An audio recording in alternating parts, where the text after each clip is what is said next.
right, we're back here with another special edition of Talking Preps, and I got to give credit to my partner Dale Ross in the center of the stream because he wanted to do a special on race. We've heard a lot from adults and guys with long titles behind their names, but we haven't heard a lot from kids. And we got Power Echols, our first guest of Vance High School. Power, you kind of touched me when you started that rebirth and you went out to the protest and gave a speech and stuck your hand up at the end. Tell me what it was about the George Floyd protest, this whole everything that's going on that got to you, that led you to do that kind of thing. All right, so what really got me into it was like George Floyd. After I seen that, my heart and my soul was just like, I was angry, but I didn't want to be angry. I didn't want to, what I'm saying, but I couldn't help myself. I just felt hurt and like a sense of loss. But what really done it for me is when I seen a later video of a police officer hitting a black woman like she was a grown man. That's what really did it for me. So I was like, I just texted one of my friends. I'm like, we got to do something, man, because we can't keep living like this. We're in 2020 and we still having these issues, and it's been going on for like a while, and it's been like a crazy year, and we still got these things going on. And I was just like, we got to start something. So that's what sparked it. Right. We have a calling on our lives. We were born at a specific time for a specific reason, and we are praying to be here, specifically to be the generation of unification. I was wondering, when you see the some of the things happen in CMS, we have kids at other schools get caught into some racial incidents, kids going on Instagram making statements, rocks at schools being defaced. What do you think about that? How does that hit you? It's just school. Like I feel like school, when you go to school, like it should be just exactly what it is, where you go, go somewhere just to learn and get education and just, set yourself up for a better life. And honestly, it kind of hurts a little bit, but for the most part, I try not to look at the bad side of it. I just try to, enjoy school and my friends and, athletics as well. Okay, so I wanted to ask you how, we had an incident last year at Audrey Kell. How do you talk to kids about that, and how did you feel about that particular situation? Honestly, I felt like if they're speaking like this, I could imagine what they actually have conversations about, or if they like openly, threw this out there, I could imagine what their thought process is and how they view us as people. And, what they see on TV is probably what they think about us in real life. And, I just, thought about them, the community, the parents, and I was like,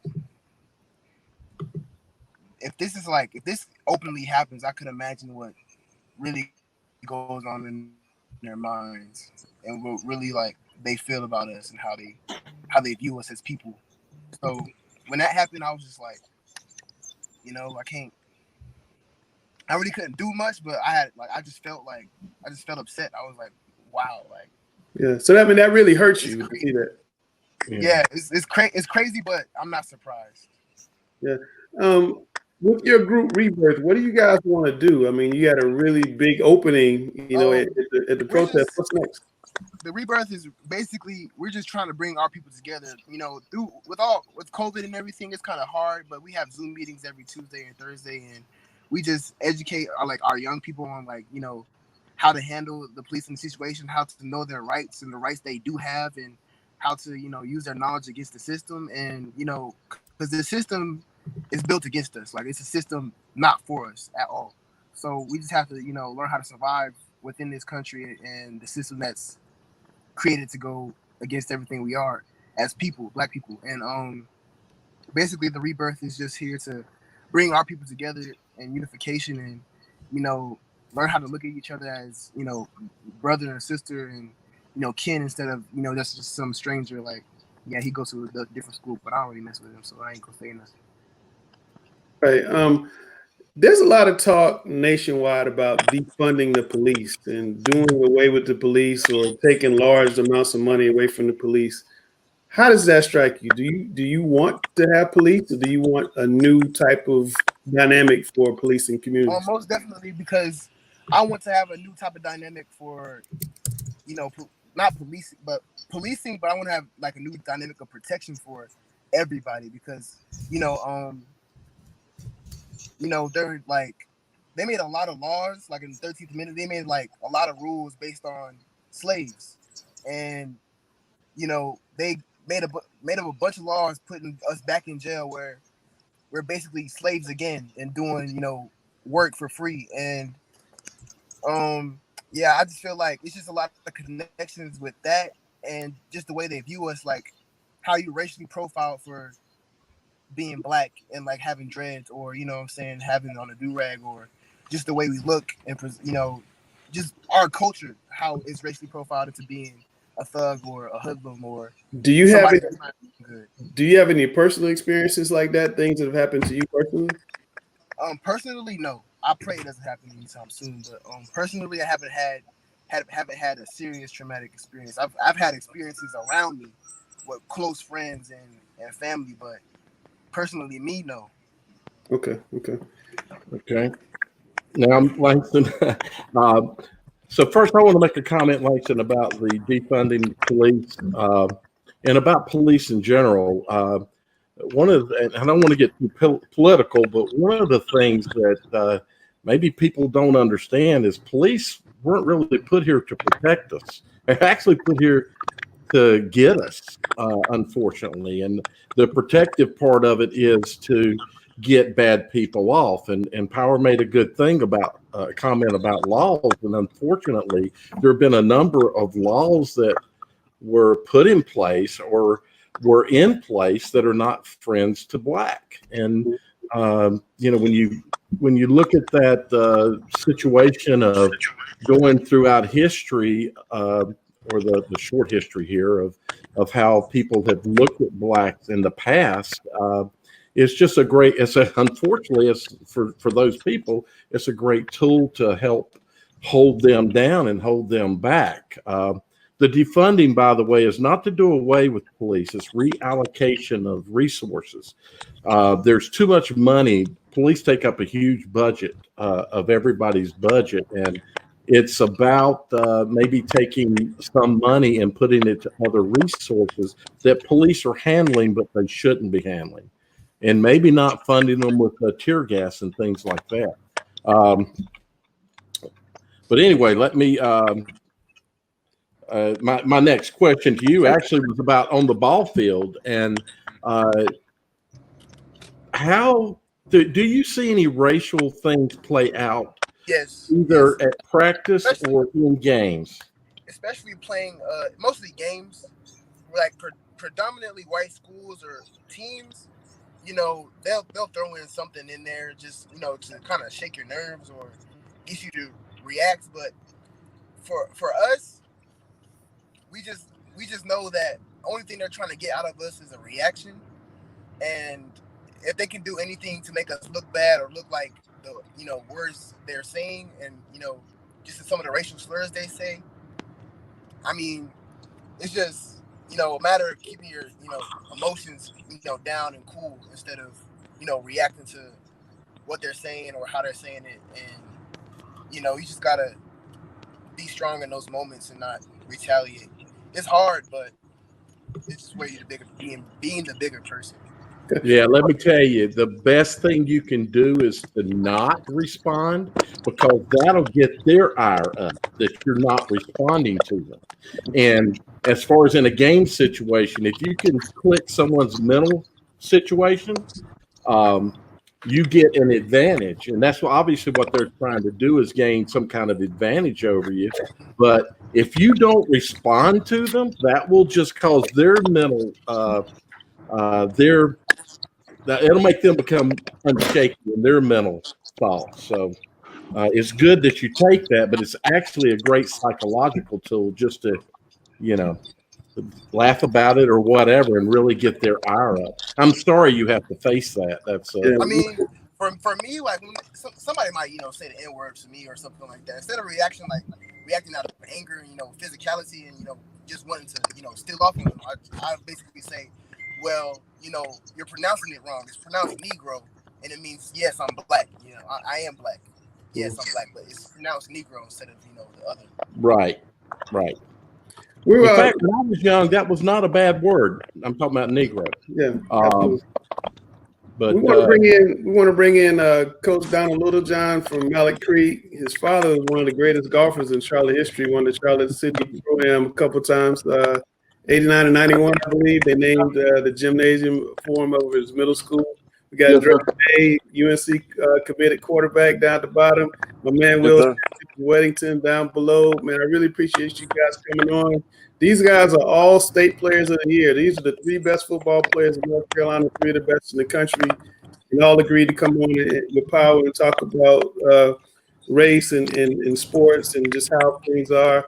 And Drake, I just want to ask you, kind of what I asked Power, what's been your take on the whole George Floyd protest you've seen in Charlotte, seeing the video, this man having a knee on his neck for 9 minutes? What's kind of been your takeaway from that? Oh, yes, sir. I think it was awful. Obviously there's been a major issue in America lately, and needs to be a change made. And I commend Power, and I respect him a lot for what he did. Made his voice heard in a public area, and I think we need more people like him to make a change. For sure. What did you think about when you saw Power out giving that speech? Oh, that was awesome. That was awesome. Glad to be a future teammate with him. Next season, that I was happy about. Hopefully we miss Vance, don't have to play him. But it was awesome what he did, and I respect him a lot for that.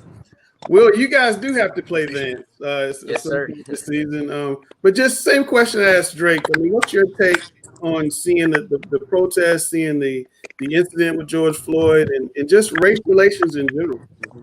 Yes, sir. To see someone. Sorry, to see someone like Power kind of use his platform, go out there, make his voice heard.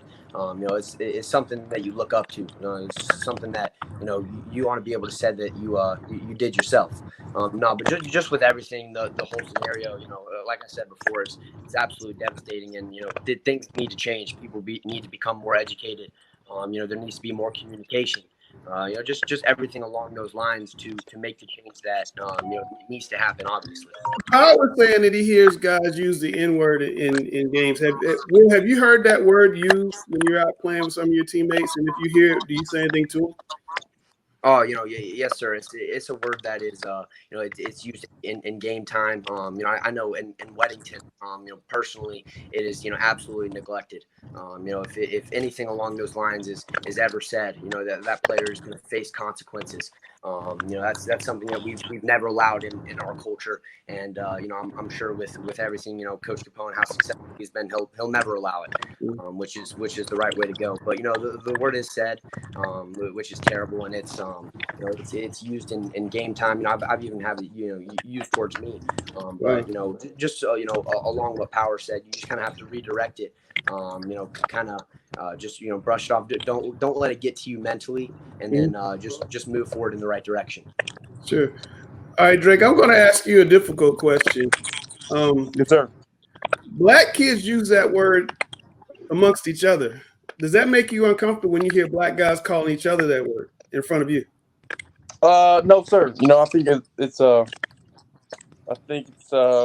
word I think that they're allowed to use, and I don't think we should have any say really of like what they're allowed to say. But obviously, I think the injustice part of the racism part is not okay. And yeah. But with the word usage, I think it's up to them whether they want to use it or not. Okay, Coach Littlejohn, same question for you. What's your take on hearing that word? I always try to explain to my players, the severity of that, and that, players are going to use it. Obviously, African American players to each other. But, a lot of times you'll hear them say, a white guy shouldn't use it. I mean, and I agree with that as well. But also, too, if you just get rid of the word altogether, it makes it a lot easier to maintain the use of it around our teams. Does that make sense? Yes, absolutely. Mm-hmm. So it's not a word that I like to hear. It's not a word I use. It's not a word to me. I'd rather get rid of it altogether. Even the original term of it, it's too close when it's getting yelled. It's too close in anger. And because it brings so much hurt and confusion now, with our cultural differences and things like that, just get rid of it altogether.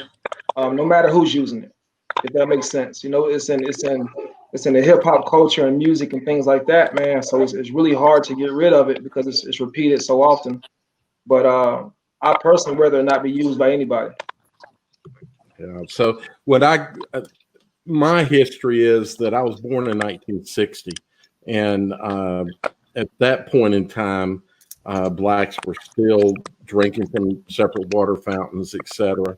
And for me, as I grew up through the desegregation and all, that was a very bad word. And in fact, it was a bad word when a black said it to another black. It was even worse than having a white use it. I'm with you, Coach. I would love to see that word. I understand that words change. The context has a lot to do with the meaning of a word, but that's just one of those words. If we want to really wash away a lot of these problems, we got to stop using that word. That's just it does not have a good history, and I don't see context changing. Yeah. I want to let Power go. Power has a workout, man. I really appreciate you coming in with us and talking. Looking forward to seeing what you do with Rebirth and the season. I hope we have a season coming up. And I want to see you and Will play each other. Down below you there is one of them. I'm gonna tell you that guy. His jaws are like this. I know he's moved over. I'm sorry. No, he's moved over a little bit. Like Will can talk. Will can talk a little bit. I love him. I love him. I can't wait to see you two guys go at each other. Absolutely. We'll have you guys back. We're gonna talk about football next time we get you back. But thanks a lot, Power, man. Take care of yourself. Thank you, man. All right, Power. See you, Power. What a guy, man. Going to do his workout. All right, now we're going to add in Chyna Cornwell, who is the Ms. Basketball Player of the Year, going to Rutgers University, played for Vivian Stringer, who's a civil rights advocate.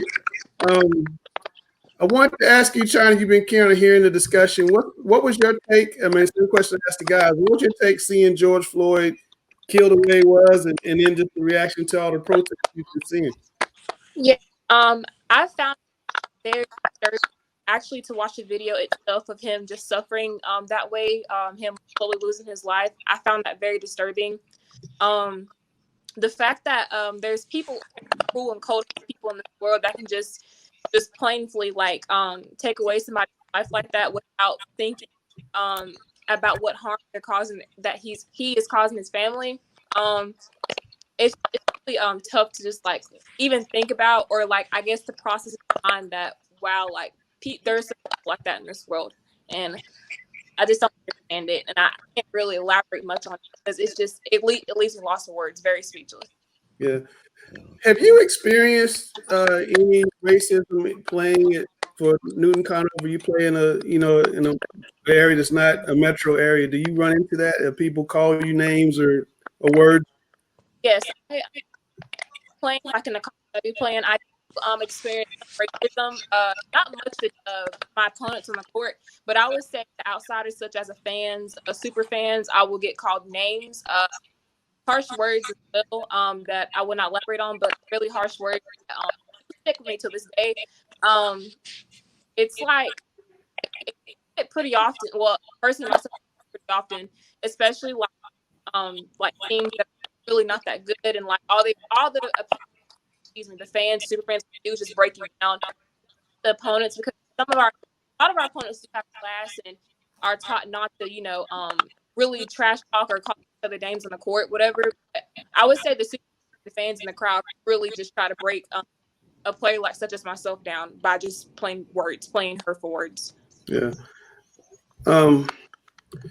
I wanted to ask you guys also about COVID-19, and we'll start with Will. Just, how are you guys doing mentally? How are your friends doing mentally? We've been hearing reports of kids being depressed, some kids considering suicide. I mean, what are you hearing about your friends? And I'm going to come to you right after that, Drake.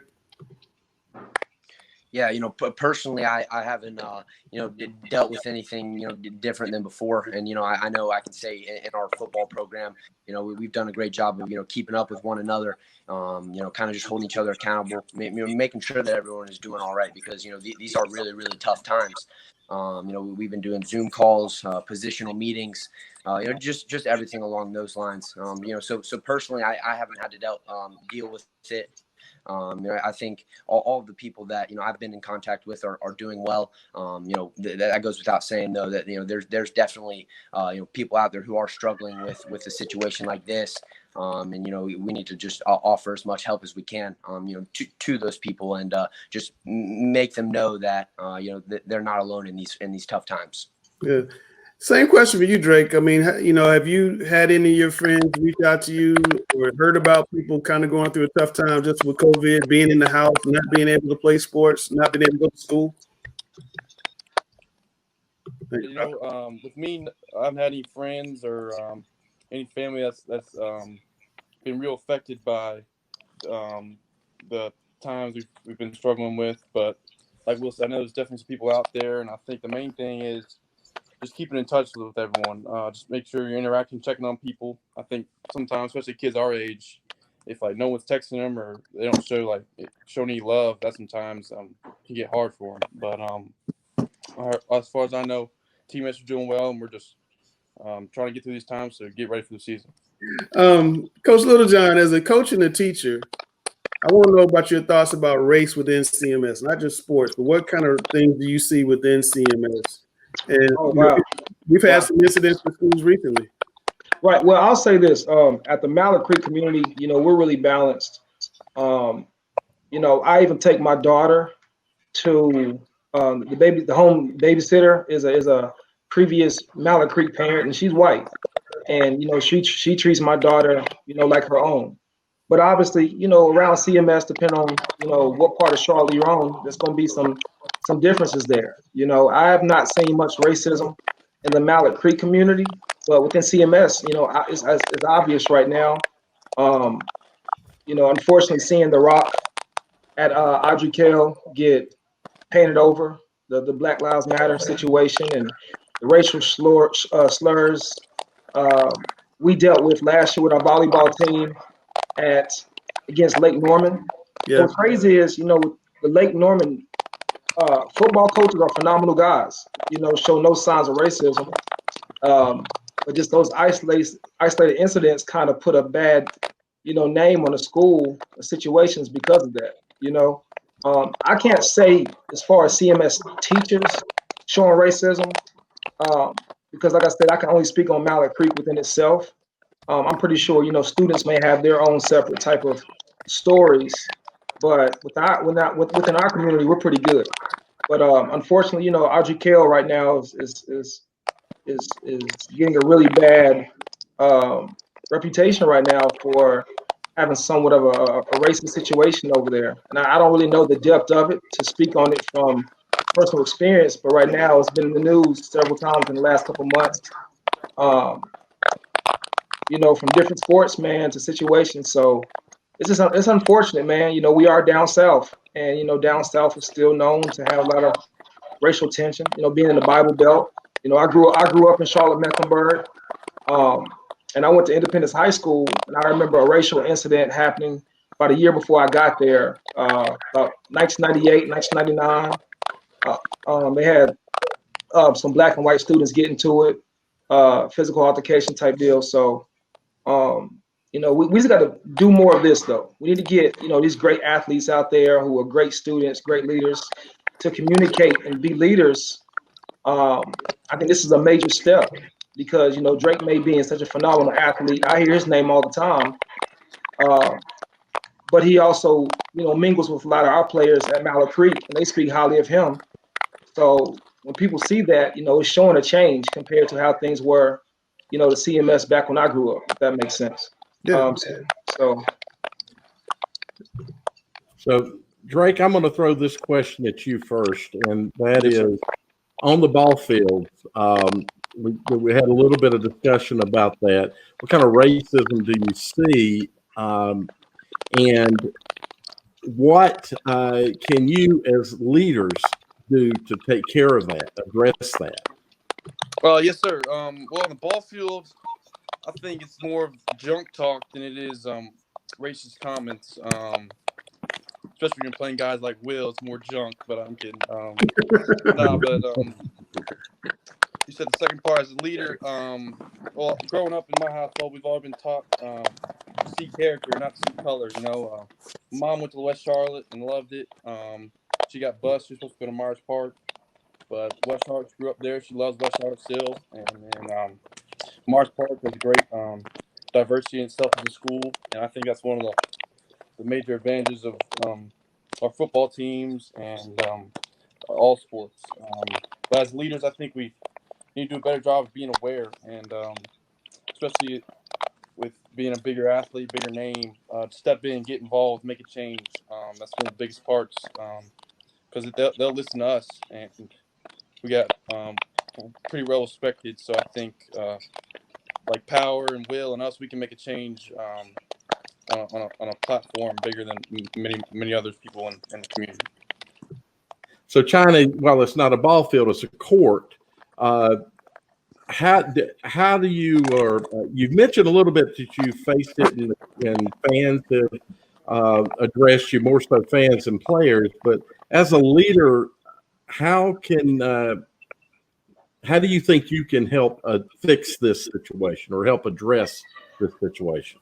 As a leader, first I would, I would first go to my coach and tell her what's going on or anything. Then I would go to the people such as the superintendent and let them know, or let my coach just speak with the superintendent at the opposing school that we're playing. Because as a leader, I want to address the fact that me or my teammates are going through any racism or comments or any such. I think it's uncalled for anybody, such as fans or my opponents, to have any racist comments or any activity towards the team that we are playing against as well. But I think it's really uncalled for, and I just think it should be handled in a professional manner and not very childish, I would say, by just talking to, of course, the superintendent of the school we're playing and also the superintendent of my school, and let them know, hey, the fans or your super fans for your school are acting out and they shouldn't be doing that. It's not fair for our girls or the opposing team as well. But I just think everything should be handled in a professional manner. As a leader, I will address that immediately, because I don't think myself or my teammates or anybody should go through any racist activity or have that type of experience, because it's not a great experience at all. All right. So I want to say that I'm sure on a basketball court, it's easier for you to hear. Yes. At a football game, there's a lot of people, and it's not just race, but I'll hear people holler out of the stands about how a kid is, they'll degrade a kid that's on the field. And for me, I don't like to see kids get degraded in any manner. Race obviously is at the top of the list, but degrading kids when you guys are out there doing your job is just wrong. But I want to flip to another question, and I'm going to throw this at you, Coach, because you kind of spurred me, and I've become maybe more of an activist than I thought I would be. But after the movement, what do you think, or what more can be done? What will be done different? What will you do different? I think the local level, we've got to rewrite these rules, man. We've got to really, really treat racial slurs, racial incidents as hate crimes. There has to be, these kids and these parents have got to fear, being racist. They've got to fear the repercussions. You could be banned not one season, 2 seasons, that type of deal. And it'll really just start saying, if you do this, are you really willing to risk your future? Because that could lead to, college looks and things like that. So I think it starts with, changing the rule book and the repercussions now that happen to this. Also, too, you got to have those relationships with your players and those conversations. I don't care if you have an all black team, all white team, or mixed, it's got to be talked about now. You know, it's got to be talked about before the season, in the middle of the season. And you've got to really, really check in with your players throughout the season. Say, hey, at any time, have you ever felt racially profiled by teachers, by administrators, and talk about it so they're not quiet. I think also, too, when we have our coaching meetings, you know, I mean, we're not going to have it this year, the coaches conference, but I think from now on, that should be, you know, something that's talked about even from coaches to make sure that is mandated, you know, carefully and more of a stricter level. It can't happen. So we've got to find ways to really, really attack it. And obviously, you know, the stricter rules are going to do it, or at least help out in the meantime. So, you know, me differently, man, I'm just going to start, you know, talking to my players more often about, you know, just what it means to be a black man. You know, if I have, you know, players of other races, I'm gonna talk to them about what it is to be a black man, you know, so they kind of understand it and can get a bigger picture of what it is to be black in America, and how they can help, you know, regardless of their race. You know, Dale, you've hit me up several times asking me how can you help, and how just seeing my Facebook post has motivated you for change, and that's awesome, and that's where it starts. You know, you share some things with me off the record about, you know, how you were brought up and things you have been through, and we talked about the scenarios of what it is to be black in America and how people view us, and that's where it starts. It starts with conversations. It starts with consistency all across the board. You know, I think these protests are really good, and really showing people united and coming together. But I think, you know, Power Echols making a major stand really, really was big. And it also shows coaches, man, like, okay, you got a player out here, you know, a teenager stepping up, making speeches publicly. Where are you coaches at doing it as well? And that's black and white coaches. That's Hispanic, you know, coaches, you know, Asian coaches, you know, but everybody has to use their voice. You know, I wrote a post, and, you know, I've had some of my Caucasian friends I grew up with. I told them, I said, I was disappointed. And, you know, I hear people get upset about politics all the time, but they're not upset about, you know, some of the racial things that's been going on. So use your voice. You know, I'm honestly tired of hearing people say, well, I couldn't find the words. You better find them. Because if you don't find the words, the people that are using negative words are. You know, if you don't find the words to counteract what's going on, then you're still giving power to the people that are, you know, using these racial slurs type deal. You know, we got to keep on networking. Coaches got to stay connected. That way, if something happens in between the schools, the coaches can learn how to handle it and address it a little bit. You know, maybe bring the players together. You know, for conventions, for you know, other than just 7-on-7s, if we can start getting, you know, team involved things where we are around other teams and talk about these kind of things, that'll be good too. So it's not one difference. It's going to be just a lot of different things that we're going to have to do to attack this thing. So I want to share just a little bit, Langston, if you don't like it, you can cut it out. I grew up on the West Side, and I grew up in a neighborhood that was poor white that transitioned to black. And probably by the time I was in junior high school, my neighborhood was more black than there were white.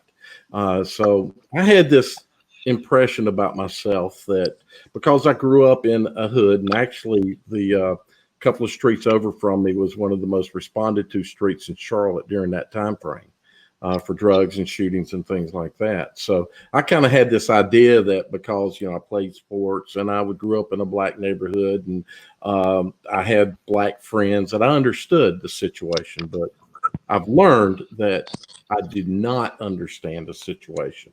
And you can't take the attitude, you can't have in the mind the attitude that I had, which is that everybody's equal and treat everybody equal. And I mean, you need to do that and treat other humans as humans, but you need to have in your mind that other human doesn't have all the luxury in life that you have.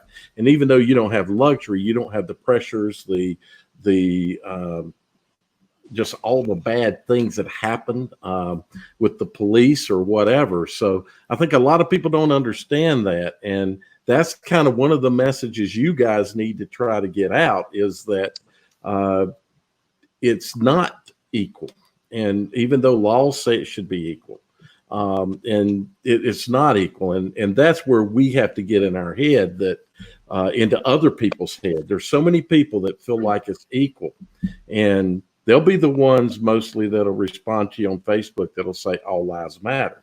And they feel like you're degrading all lives by trying to put one above the other. And they're not understanding that you're not putting one life over the other. You're putting a situation that needs attention above other situations. So, and I didn't mean to go on too long, but my situation is one I think that you don't know. Even though you might be real close to something, you still don't know. You're not ever going to know. And when you start talking to people, and I would encourage Drake and Will, you guys do this. Talk to older Black people, Black men especially, and talk to ones that you trust to be good, lawful people, and find out what their situations have been in their past. And you're going to hear things that are going to shock you. That how could that happen to you? But along those lines, I want to ask, and really this might be more for the younger folks there, and that's about news. We have a bad situation of news, and I hate to use that word fake news, right? But we have a hard situation right now knowing where our news can come from and what we can believe. Now, me personally, I try to vet everything. If I see something that's interesting or shocking, I go search it and to see, is that for real? So, because I don't trust any source. You don't trust me, Dale? Do I? I trust you. Me? I trust you, but you're one of the few I trust in media.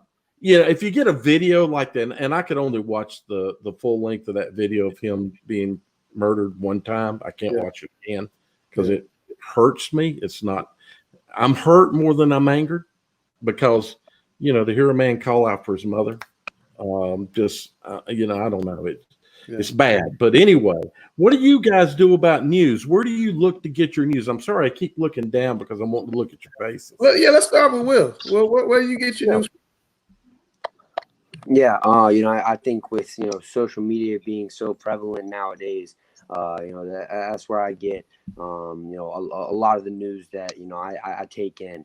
Kind of like you said, you got to double take, go to Safari, make sure that it's true before you can kind of tell your friends or say this or that. But I would say social media, Twitter, Instagram, that's really the main source for me. But it's faulty. A lot of it's faulty. You can't trust everything you see on the internet, and I know that, and I'm not gonna hear this, see that, and just speak on it immediately. I have to educate myself. Try to put myself in someone else's shoes, but before I have a solid opinion on it. Now, Drake May, I know you got CharlotteObserver.com bookmarked on your phone. Please tell me that. Where you get your news from, big fella? Yes, sir, I do. Sure. Where you getting your news from? Like Will said, mainly Twitter and Instagram, stuff like that. But I even checked with my brothers. I got fortunately, I got 3 older brothers that are pretty knowledgeable about a lot of stuff. And then even my parents. My parents keep up to date on news. But I don't watch like the main TV news a lot. So it mainly comes from my phone. If not, I see it from friends or on other things like other platforms. Okay, Chyna, what about you? Basically where I get my news and stuff from, first and foremost, my parents. My parents are always up to date with just what's going on with life and society nowadays. So of course my parents. Social media, Twitter, Instagram, Facebook as well. People tend to use Facebook a lot to update about what's going on this earth. Also I watch news a lot. I watch the news a lot. That's probably when the only time on TV is the news, because I enjoy watching the news and I enjoy to look and see what's going on in this world, either if it's bad news or good news. Also Safari too, just to really look up information such. If I see it on Twitter and I'm not really sure if that's true, whatever, I look it up on Safari to so I can have confirmation of of the information I looked up. But also it's just mainly social media. Of course my parents as well, they're very very up to date. And the news, local news, Channel 9 News, even ABC News, international news is like stuff like that. You watch a lot of news. I like that. Please do more than read headlines. I've got so many friends that read the headline and think they know the whole story that's there. And many times the headline is either a click in, so shocking to make you want to click, or it's not clear about what the content is. So please, one other thing I'm going to say on news is that you've learned in school when you've done your papers, you've had to write papers and note sources that you got your information from, right? And some of your papers need more than one source, etc. Remember that when you're looking at news, you need to don't take, and even your parents. I'm not saying your parents aren't knowledgeable and good, but remember you're getting their views and their ideas. And this hey Dale, Dale, I want to leave you with this, man. No, not leave you, but I'm gonna mention something. So I got on the Twitter yesterday. I saw a good quote with my guy Steve Robinson. If you guys are on Twitter, follow Steve Robinson, man. He's the AD at Rocky River, and he throws gems out daily. He's a mentor of mine. So he tweeted out, giving a prescription without proper diagnosis is malpractice. So I say that because I added to it on my Instagram. I said, make sure as you go through all these current social media posts, you're paying attention to the source, the intent, and the purpose of who's posting it. Don't confuse advice with like manipulation. So that source is big, man, and that goes beyond social media, but just news. And even you young athletes in life, man, when y'all hear something, always make sure you're paying attention to the source and then the intent of that person. Are they doing it, to find a solution, or they just trying to stir trouble? And this racial situation can poke at people and make you feel like, whatever. I know a lot of Caucasian people have been, so-called called out for not doing enough, but I don't think y'all don't know yet. You know what I'm saying? Like Drake and Will, I've heard great things about you two from my guys, and you guys are well-rounded. You don't have one bone in your body of racism. And so sometimes people put stuff on you like, well, Drake, you hang around black kids, you should be saying something, but that's tough. So that's when coaches like me, we talk and I say, well, you can do this to help out, and those are sources you really want to listen to. You want to listen to your mentors, your coaches, your parents, and those type deal. And your parents can break down the news to you. We talk about this fake news situation, but it's fake news on all different areas. All different areas, man. So, it's just like I said, just listen to the source and the intent of the source, and that'll let you kind of know how to grade that information of it. I know Dale has a question. We're gonna wrap up, and I really appreciate you guys coming on. I just want to ask a couple real quick questions to the guys. How does football help with race relations? I mean, is it all because you're on one team and everybody's fighting for one goal? And I don't want to put words in your mouth, Drake. You can start, and then we'll come to Will. How does football help with race relations, in your opinion?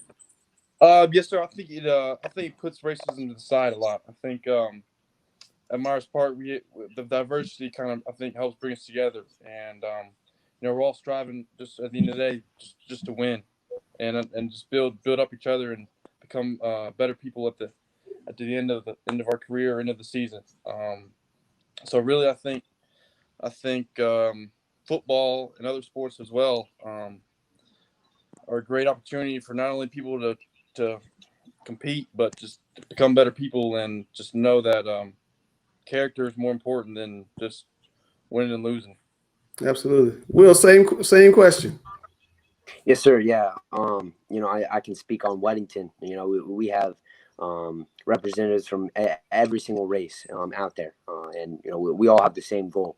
One word that we preach over at Weddington is unity. You come together as a unit, all work hard, have the same mindset, same goal every single day, and we'll win a state championship. So I think that's a huge part of it. Just bringing everyone together. Putting what's going on outside of football, aside, and just loving the person next to you, being able to call him your brother, and just fighting for him on the field. It makes it really, really easy, and I think it's a great source to just kind of just put it all aside and come together as one. Absolutely. Okay. Now, my other question I wanted to ask you guys, just a quick football shift. Neither one of you guys is going on the field on the 15th, and Coach Littlejohn is going to be off the field on the 15th. Actually, all three of you guys. How do you feel about starting football on the 6th when some of the other people are starting on the 15th? Do you feel we're going to have a football season? And then I got a follow-up after that. But we'll start that question with Drake. Just not starting when everybody else is starting. How you feel about that? Do you think we'll have a football season? Yes, sir. I think everyone's getting tired of just sitting around waiting to see when we're allowed to be on the field or whatever. But I think we've done a good job of, like Will said, Larry, Zoom meetings, just keeping up with position meetings, and me getting with some of the guys, going out to work out and throw some. But I wouldn't. So you said other teams are getting an opportunity to start June 15th? Yep. I think at the end of the day, I think that's a little bit head start, but they won't be able to do much. They'll just be conditioning and stuff, and I think we can do that on our own some. But I think we're all tired and ready to get back to work, and looking forward to the season for sure. Do you think we'll have a season? I hope so. I think it'll be delayed a little bit, but I think we'll have it. All right. Same question, Will. How you feel about having to wait until July the 6th? What's that going to mean, and will we have a season? Yeah, I'm angry with it. To say the least. I think everyone's safety protection is very, very important. But to see surrounding states, even some programs, counties in our state being able to start June 15th, and our two counties not being able to start until the 6th, it makes me a little bit mad just because I love the game so much. It's done so much for me. I can't imagine what it's done for other people. I think a lot of people need football. So I'm disappointed, but I'm also very, very, glad that we get out there on the 6th, that they've kind of, put that date out, something we can look forward to. And, I'm also looking forward to, just getting my guys prepared to get out there and get prepared, and whatever time slot they give us. Do you think we'll have a season? I'm very, very hopeful. I really hope we are going to have a season. Especially it being my senior season. It'd be devastating to lose that. Especially with some of the out of conference games that we got this year. I've been looking forward to. So yeah, I'm really hoping we are. All right. As a follow up to that, and I'm going to come to you too, Coach. But as a follow up to that, Drake and Will, and I'm coming to you, Chyna. Drake and Will, if football somehow moved to the spring, would you two come back and play, or would you go to Clemson and Carolina? I'll let Will start.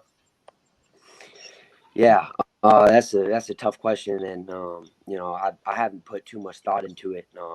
But I've talked to Coach Capone about it. I've talked to Coach Elliott about it.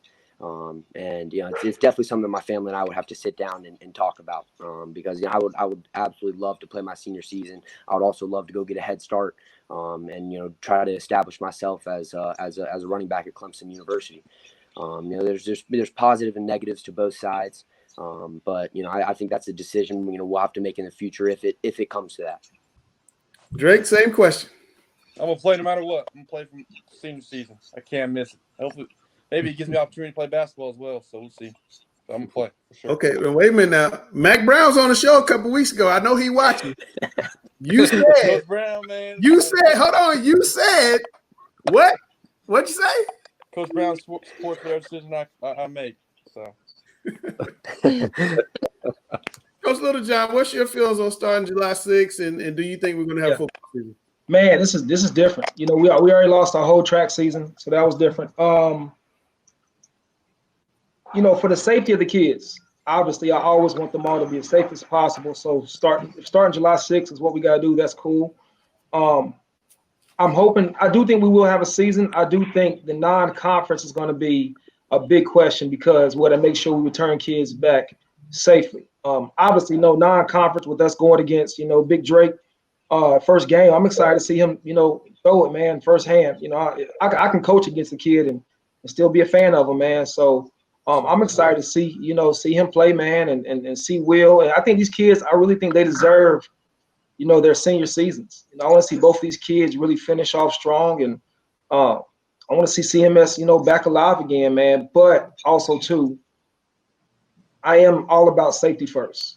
And with this COVID-19, I don't want us to rush back. And next thing you know it, we hearing kids are really sick. or falling out because of this thing, and then we could have just taken the proper precautions to make sure we return them back in a, if we were just more patient. So I'd rather be patient than sorry. You know what I'm saying? And if we have to lose a non-conference game or two just to make sure the kids are safe, I'm good with that. But obviously, I'm hoping we can play them all. It's a lot of big travel games going on. We're supposed to travel down to Georgia to play a Florida team. So, I'm pretty sure Myers Park has some big games. I think, Weddington, they're going against Vance. I want to, see all that, man, early. So, I'm praying about it, man. But obviously, I just want these kids to be safe first, and return back in a timely manner. Chyna, you had one of the best girls basketball careers I've seen ever, averaging 40 and 20 almost 2 years in a row. What was it like to finally make it to the state championship game and then have that taken away from you? Your school hadn't been to the state championship game since 1992. Yes, sir. You were going. I know you're going to score 60 in the finals. I just know you're going to do that. Yes, what was it like not getting the chance? And just talk about the legacy you hope that you left at your school. Making it to the state championship game was something I've been planning ever since my junior year. My junior year, I did want to make it to the state championship game, but I knew, and my coach knew, also any outsiders as well knew that we weren't ready that year, my junior year. But my senior year, my team mentally, physically, and emotionally was ready to take on the challenge, playoffs and the state championship game. And this year, we were more prepared than we have ever been all my 4 years at Newton-Conover High School. The sad thing is, I just didn't like how the dates were passed around, and so many people were just like saying, okay, we're gonna probably end up playing in April. We didn't end up playing in April, and then just like moving it on to May. Like I just didn't like how coach really kind of gave us like information or whatever, because it was really it wasn't accurate enough for me. I wanted answers right then and there, but I couldn't have answers. As a leader and as a captain of my team, trying to pass on the information to my teammates and them ask me questions and I don't have any answers for them. It was hard. I think this past 2 or 3 months was probably the hardest 3 months of my life. Taking away something that took me 4 years to get to and to bring my team to, and just let it be taken away like that. It's just unexplainable. I can't explain like the pain and the hurt, the tears I've cried, and just asking the question why consistently to my coach, like why we're not playing. Like the state championship games only lasted 1 day. It's not like it's gonna last like a whole week or so. Like it's just only one game. It's only 1 day. I don't understand. And then like I just overall my legacy on my 4 years at Newton-Conover High School, something I never predicted as just being a little freshman, stepping into the doors at Newton-Conover High School my freshman year, I never knew that I would have a career like I did all 4 years. It leaves me humble, very speechless, but knowing that I'm not finished yet, I still have the next level. I still have college, and I can't wait to start my college career. I can't wait to get on campus. I can't wait to start putting in work, and I just can't wait to play. I just can't wait to play basketball, because basketball has taught me a lot and has opened up doors and gave me plenty of opportunities, and I just love the game so much. And I just thank God for to give me the talent and giving me just the ability to play the game I love. And without the support of my parents, and without the support of people like my friends and stuff, and my coaching staff, and also my teammates, which took all of us to make it to the state championship game to be named as state champions, I'm just like overwhelmed, and I'm just very speechless. It makes me very emotional, and I'm very blessed, and I understand that as well. But still, as like, with maturing and just aging or whatever, I still try to like get over the fact that we didn't play. It's very hard. But still, I still train outside every single day. I work out every day after I get off of work.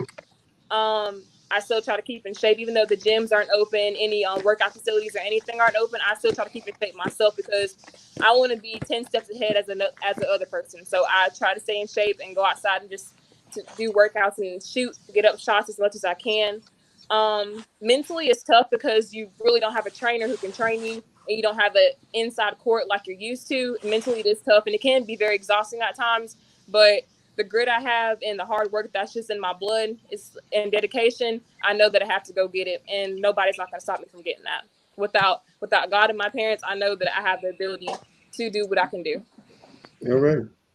Chyna, if you play in college as well as you just spoke, you'll be an All-American.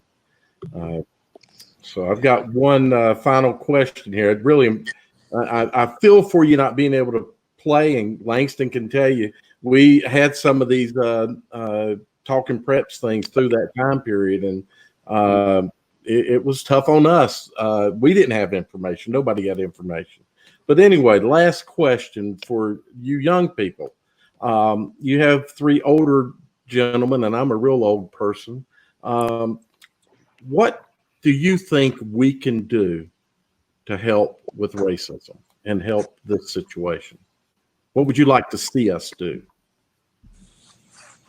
as older people? I know that's a tough question.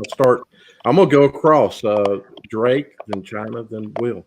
Yes, sir. I think, I think just informing us. I think making sure we know what we're talking about or know what we've seen, and just know the circumstances. I know racism is a big issue in America. It needs to be changed, and I think y'all just need to, older people just need to just give us the platform of what our generation needs to do to make it better in the future. And I think one of the big things older people just need to just not make the problem worse. I'm not really sure like what I'm trying to say, but I'm just trying to say like I think we're a smart generation. I think we can figure some pretty dope things out, and I think just keep setting the way and informing us to make sure we know what we can do with the problem.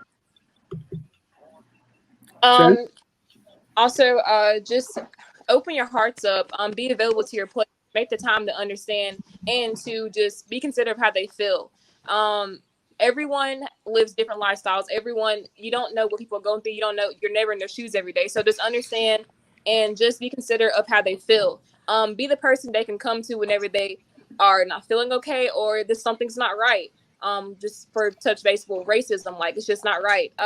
Just be the person that we can come to during these times, because right now, and I know I'm not the only one, it just, in general, this doesn't feel fair. Like, why are we getting treated like this? Why are we just chosen out of the bunch? Like, why us? But I know I'm not the only person asking that question. I know I'm not the only person that feels that way, but it'll mean the world to me and also to other people of my color to have a person or just anybody or a crowd just to understand and be considerate of how we feel. Just understand like how we are and like what we go through. And if you were in our shoes, you will understand. Just not try to I guess like just fake it or whatever. Just like be real with us, because it's tough for us, and I mean it's tough for myself as well. I generally say I am scared sometimes because the protests and everything that's going on in this world, like you never know what the next day is going to be like. It's just every day is just something new. It seems like with this world and society itself. So just be considerate and open your hearts up to us and just understand how we feel, because we feel like we don't have a voice. So we need other voices. We need other people to speak for us when we can't speak for ourselves. Some people just can't speak for themselves. So we need other people to speak for us. Yeah, I think one of the most important things, two words that come to my mind, is just educate and communicate. I can't pretend. I don't know what it feels like to be, an African American in today's world. I can't pretend like I know what it's like to be that. But I'm going to give all my power, to help out and just try to make the change that needs to happen. And just to get that knowledge, to understand, to have someone who is older, and has gone through scenarios, that they can teach me. I would absolutely love to hear those, and just gain that knowledge, and just to be able to talk through things with people. I think that's so important, and just being able to speak, understand their side of it, and taking that information and just making a change off of it. I recognize that was a tough question, and so I'm gonna finish up with a little statement to Will and Drake, and then one for Chyna. But Will and Drake, what I'd recommend that you do is you start talking to older Black people, and if you have a relationship with someone, they'll talk with you, and it's not off. I don't think it's out of bounds to ask them, What are their experiences like? Because you need to understand that. And the reason I'm saying that is because it's you that's going to change another white person's viewpoint. It's you are going to have to be the one that does that. It's not, it's not Coach Littlejohn. He can try, but he can't really get through. So I recommend that you talk to people. They will talk to you. You're not. It's an open book thing. In China, really the same thing. You need to talk to your white friends and tell them. If you have a good friend, talk with them, male, female, it doesn't matter, because they need to know, and they don't know. They think you're equal, and they're going to treat you equal, and they're doing the right thing, but they don't know, and they have friends who has friends, and the only way is to spread and for them to understand that, hey, it is not equal. We need to treat them equal, but we need to understand it's not equal, and we need to find those situations where it's not equal and mash them out. I mean, we've got to get rid of them, and that's the only way. And it really will start more with you guys, the younger generation. You guys are the ones that are going to have to help make it happen. Unfortunately, a lot of your peers already have ideas in their heads, but please do that. Don't be afraid to talk about those relationships. I've done it with a number of people, and everyone's been open. I had a nice conversation with Coach Littlejohn the other day about this. I learned a lot from him. I've learned a lot from Langston. I've learned a lot from a lot of people in just situations I would have never believed happened. Yeah, I want to thank you guys, the kids, for coming on. I know this. When I was texting you guys, I was like, I don't know if they're gonna come talk about this. I really appreciate you guys having the wherewithal and maturity to come on and answer some really tough questions. I mean, that really. I mean, I don't know if y'all can see me patting my chest. That meant a lot to me. But Coach Littlejohn, I want to kind of give you the final word. You're kind of in between Dale and myself and the kids in terms of ages. And do you sense any real change going on? What do you think we can take from this moving forward as administrators, athletes, journalists, everybody? What do you think we can do to move this thing forward and try to get just make it out better for everybody? I just think we can no longer hope that over time it'll go away. We can't just say, oh, it happened so long ago. Let's move on. I think what we're doing now is putting on Front Street, getting the right kids that are, great within the community, well known, getting their voices out there. And, I think these are the first steps we have to do. Keep using our social media platforms, whether it's Twitter, Instagram. I think the other day they did the Blackout Tuesday, things like that, man. Just seeing so many people get involved, so just more of this. This is the first step. And I think as we take these steps, we'll figure it out. We'll kind of figure out more steps to take, and more kids will speak out, and more adults with my age will kind of speak out and not be scared to stand up for what's right. Equality. We do it every night or every day for football season and coaching. I don't care what a kid's race is. So if we can do it on the football field, I do it in the weight room. If we can do it there, why can't we do it as soon as we step outside into, society and just get it right, So I think this is the first step, though. I think this is it. Major step. My barber always says it's okay to disagree as long as we keep talking. So let's keep talking, guys. Thank you guys for being on. We'll catch everybody next Monday at 7. We're going to get these two young men down below us to hopefully come back, talk a little high school football when we get to a real season in the fall. Thanks a lot, guys. We'll catch you guys next time. Chyna, you got a new fan, by the way. I've never seen you play, but now I've got to follow you in college. Thank you. Thank you. Good luck. Thank you.